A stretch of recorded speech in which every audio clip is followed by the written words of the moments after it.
Hello, everybody, and welcome to episode 2 of Villains Month here on my channel. Today's episode is going to be about my top 10 favorite villains of all time from the DC Comics franchise. Now, if you guys who've been following my channel know that as much as I love Marvel, I have just as big of a soft spot for the DC Comics franchise, and they have been a major part of my childhood, and I'll never forget it. So without further ado, before I get into my top 10, let me give you an honorable mention. And that is the super strong, super intelligent, telepathic, anthropomorphic gorilla known as Gorilla Grodd. He has been a fan favorite villain for many, many years, probably since the Silver Age of comics, since he's been a thorn in not only the Flash, Barry Allen's side, but among many other DC Comics heroes for many, many years. I've always been a fan of this guy since I saw him in the reruns of the classic Super Friends cartoon series from the 70s and 80s, and I really like his character, really like his personality and all his villainous personality and all that. So I've always felt he was a really cool character. Now let's move on to number 10. Number 10. Push it back a little bit. There we go. And that this character, you can make a strong argument, is truly the greatest villain in DC Comics history.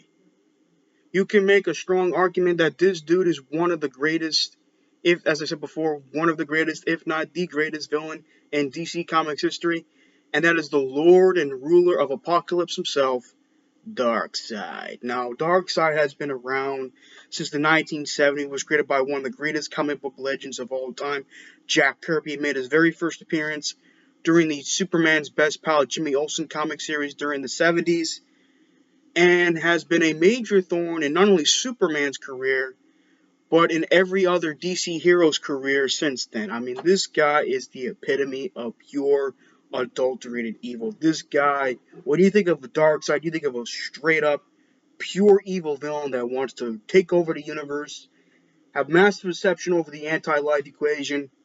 He just wants to do bad no matter what happens, no matter what. He's a person with zero redeeming qualities whatsoever. And that's what makes him such a legendary and tremendous villain, is that he's just straight up evil. Now, some people don't like that, but that's what, not all villains have to be like the Joker or like Luthor. You know, this guy is straight up pure evil. And that's what makes him such a great character. Next up, number 9. Number 9 is the Demon's Head himself, Mr. Ra's Ghul, one of Batman's greatest villains. You know, I love the fact that whenever Batman and Ra's al Ghul come head to head, Ra's, whatever the hell you call him, always calls him by detective. Doesn't call him, doesn't say Bruce, doesn't say Wayne, doesn't say Batman. He says, "Hello, detective." He always addresses him by detective. Now, Ra's al Ghul is a legendary villain. I mean, this guy has been a major thorn in Batman's side for years. He's an excellent swordsman, an excellent fighter, strategist, and tactician, and a wicked mad genius. You know, I thought he was portrayed brilliantly by the legendary Liam Neeson in Batman Begins back in 2005. And I know in that universe he trained Batman, but in the comics he never really did. But I've always felt that Ra's al Ghul was such a really cool and badass villain. Always been a fan of Ra's. Number 8. Number 8. Number 8 on my list is Mr. Basil Karlo, aka Clayface. Now, I have been... Excuse me for one moment. Anyway, sorry about that. Anyway, Basil Karlo has always been a really cool character to me. He's obviously the original Clayface. He's a shapeshifter, very powerful shapeshifter, and, you know, he's a really cool character, a very formidable character. I know there have been times he has been a good guy, but more times than not than I can recall, he has been a major force on the villain side. So I think he's just a really cool character, and even really at times have really portrayed, especially when he was portrayed in the DC animated universe, he was portrayed as a very sympathetic and compelling villain, which I thought was so cool. Number seven is hmm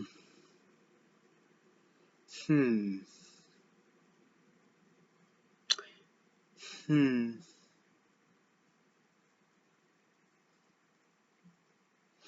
Even though he has been on the anti-hero side in recent years, even though he's been one of those characters that really aligns what benefits him, it depends on the writer. To me, he'll always be the arch rival of Billy Batson / Captain Marvel, and that is Black Adam. Now, Black Adam has made a very first appearance in the very first issue of the Marvel Family comic series back in 1945, and he has been a humongous rival. Even if he's always been portrayed as a big time rival of Billy Batson. He's just as powerful as Billy in his Captain Marvel form, while Billy's powers derive from heroes and legends from Greek and Roman mythology.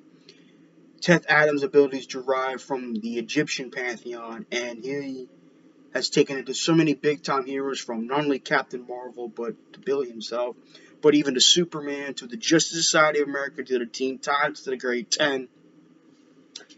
He has taken it to so many characters. It's not even funny. And I know, as I said, when the Black Adam was portrayed more of an anti-hero role, but when Black Adam, especially back in the day, he was always portrayed as a big-time villain, and, that's when I don't mind him as an anti-hero, but when I think of Black Adam, I think of him as an anti-hero. As a villain, excuse me. Number six. Sorry about that again.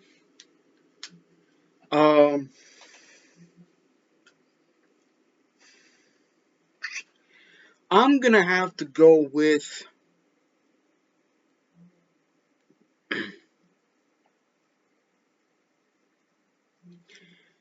Mr. The Bludgeon, probably one of Aquaman's, if not Aquaman's greatest adversary, Black Manta. Now, Black Manta has been a major thorn in Aquaman's side for decades. He is responsible for killing Aquaman's infant son in the comic books by suffocating in an air bubble. I know it's messed up, but hey, that's villain for you and comics for you. He has been a major thorn in Aquaman's side for years. They absolutely despise each other. When these two guys go at it, all they want to think about is just killing each other. And Black Manta is a really cool character.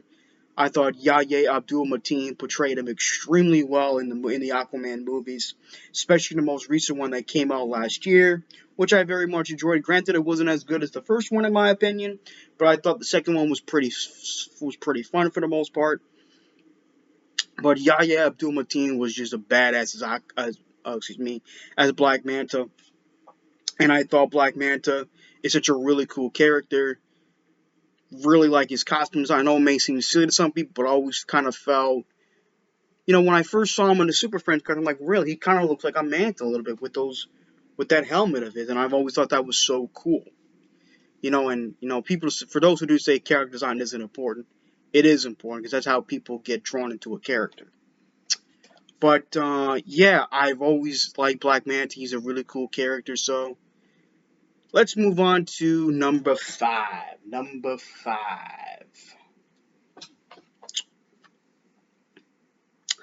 Number 5 is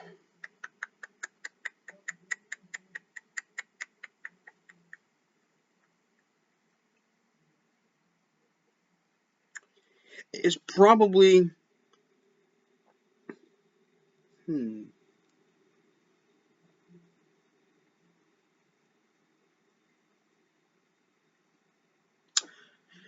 probably one of Superman, if not definitely one of Superman's greatest villains of all time, the man that popularized the quote "kneel before Zod," and that is General Drew Zod of Krypton.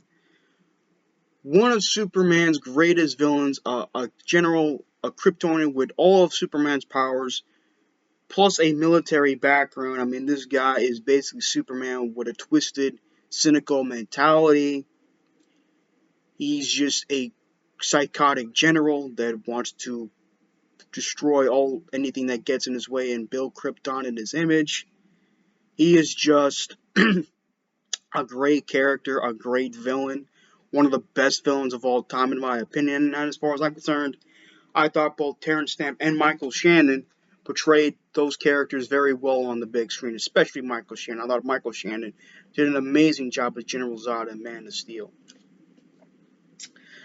Uh, number four, and that is probably the greatest Green Lantern villain of all time, and that is Sinestro. Now, Sinestro, for those who don't know, was originally Green Lantern, but of course he got too big for it. But of course, as you all know, he never really liked being a Green Lantern, so he decided to take things into his own hands, and he eventually founded the Sinestro Corps, or as we call them, the Yellow Lanterns. And while the Green Lanterns use will, the Sinestro Corps uses fear. And, Sinestro has been a major thorn in the Green Lantern Corps side, especially in particular of Al Jordan. And obviously, Sinestro has been a tremendous villain in the DC Comics franchise since the beginning. And he's just too good of a character, in my opinion, to dislike. I've always loved Sinestro. Number three.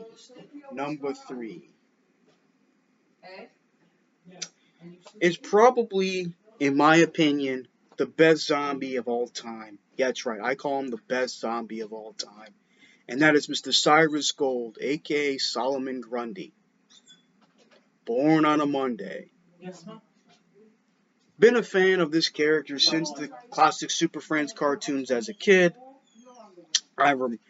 What really made me really fall in love with this character even more, though, was when Mark Hamill voiced the character in the DC Animated Universe franchise, especially in particular the Justice League animated series. And I'm just like, man, this guy has such a really cool, interesting backstory and origin. His power, even though it's been oftentimes inconsistent, he has been shown to give characters like Batman, Superman, and many other DC Comics characters, despite having a diminished intellect, a run for their money. I mean, I think it was one moment in the comic books where Solomon Grundy became so powerful, he took down the entire Justice League without much effort, and it was that damn crazy. But Solomon Grundy, with all due respect, has still been a huge, powerful force in the DC universe for years. And even though I don't dislike zombies, I don't hate zombies. I like zombies, but I'm not like super hardcore into zombies. But if you were to ask me who was my favorite zombie character of all time, it's Solomon Grundy. I've always loved Solomon Grundy. Number two, we're getting down to the nitty gritty, ladies and gentlemen, and that is the man who broke the bat. The man that broke Batman's back, Bane. I've always loved this character. Now, Bane is one of those characters that has been proven to be stronger than Batman, both with and without the chemical steroid venom. This is a character that is not just all muscle, he's extremely intelligent and cunning. He's a master strategist and tactician. He's an excellent fighter. He is not just a muscle-bound brute, like how he was atrociously portrayed in Batman and Robin back in the late 90s. That iteration of Bane was a disgrace. Even though Tom Hardy's Bane in The Dark Knight Rises wasn't completely faithful to the source material, it did Bane just in the sense that he was not only a physical threat, but an intellectual threat as well. And Tom Hardy, that to me is his best character. No disrespect to the people who love him as Venom. I like him as Venom, but to me his best character on film to me was Bane in The Dark Knight Rises. I thought he did a tremendous job with that character. I thought he redeemed that character extremely well on the big screen. Hopefully we do get a more faithful comic adaptation of the character on the big screen. But with that being said, though, I think Bane's a really badass character. I just think he's one of the dopest villains of all time, and he's arguably my favorite Batman villain of all time. Number one. Alright, ladies and gentlemen, if you've made it this far, I applaud you. My number one favorite DC Comics villain of all time is Vildrox, aka Brainiac. The being with a 12th level intellect that automatically makes him the smartest being in all of DC Comics. Excuse me. I have been such a huge fan of this character for years. I loved how he was portrayed in the DC Animated Universe franchise, especially in Superman the Animated Series. I just love this character, and I always found him so cool. His design is so cool. Yeah, I know Brainiac may not seem like a scary-ass name, but the abilities this guy can do is like, holy crap. This guy is a beast of a character. He's got technopathic, technological, and physical abilities that give Superman and many other DC Comics heroes and villains a run for their money. And that's what made him such a great character for so long. Obviously, he's been a huge thorn in Superman's side since the Silver Age of comic books. And I've never stopped loving this character. I've always loved Brainiac for years now. And he's just that freaking dude. He is just that dude. And hopefully one of these days we get to see him on the big screen, live action, of course. And hopefully they do him right, like how the TV series Krypton did. I thought the TV series Krypton did Brainiac extremely well. I thought his character design was so dope. I thought how they did Brainiac was 100% brilliant. I really honestly do. So yeah, ladies and gentlemen, that is my list of my top 10 favorite DC Comics villains of all time. Now I know some of y'all thinking, why isn't the Joker on this list? Why isn't Lex Luthor on this list?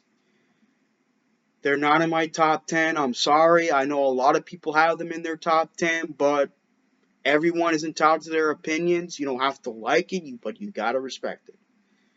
Anyways, I hope you guys enjoyed this video. And also, don't be afraid to share me your favorite DC Comics villains down below in the comment section. And also, be civil about it. Peace out.